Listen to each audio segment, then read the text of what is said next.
फतेहपुर में युवती से दुष्कर्म का मामला सामने आया है। आपको बता दें कि शादी का झांसा देकर युवती से दुष्कर्म किया गया। वहीं आरोपी पर गर्भवती होने के बाद गर्भपात कराने का भी आरोप है।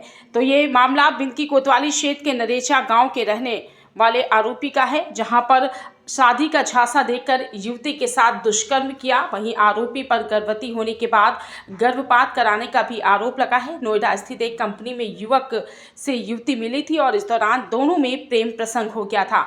युवती को छोड़कर आरोपी युवक फरार हुआ था। वहीं न्याय की आस में जब युवती गांव पहुंची, शादी करने से आरोपी के परिजनों ने मना कर दिया और युवती के साथ मारपीट और गाली गलौज भी की है। वहीं साक्ष्य लेकर पीड़िता कोतवाली समेत उच्च अधिकारियों के दफ्तर के चक्कर लगातार काट रही है। आरोपी युवक के विरुद्ध मुकदमा दर्ज कर कठोर कार्रवाई किए जाने की मांग की है। क्या मामला है? मैं रहने वाली प्रयागराज की, नोएडा में रह के जॉब करती थी प्राइवेट सेक्टर में। तो वहाँ पे मेरी मुलाकात फतेहपुर बिंदकी ग्राम नरेचा के से क्या नाम है, अंकित उर्फ सिंह, उनके पिता का नाम है राजकुमार। तो वहाँ पे उनकी हमारी मुलाकात हुई और प्रेम संबंध में हम लोग आ गए।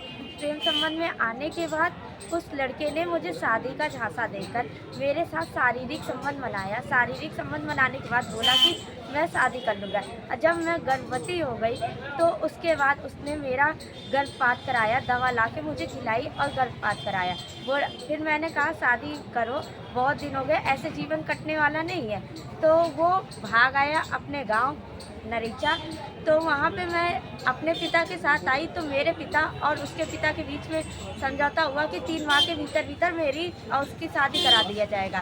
तो कुछ दिन के बाद फिर ये शादी की बात आई तो उसके पिता ने अपने लड़के को भगा दिया। और जब मैं उसके घर गई कि भाई शादी की बात की गई थी, तो वहाँ से उन्होंने मुझे मारा पीटा, सबने, उनकी बहन भाई माता पिता ने सबने मार पीट के मेरा सामान रख के मुझे वहाँ से भगा दिया गया।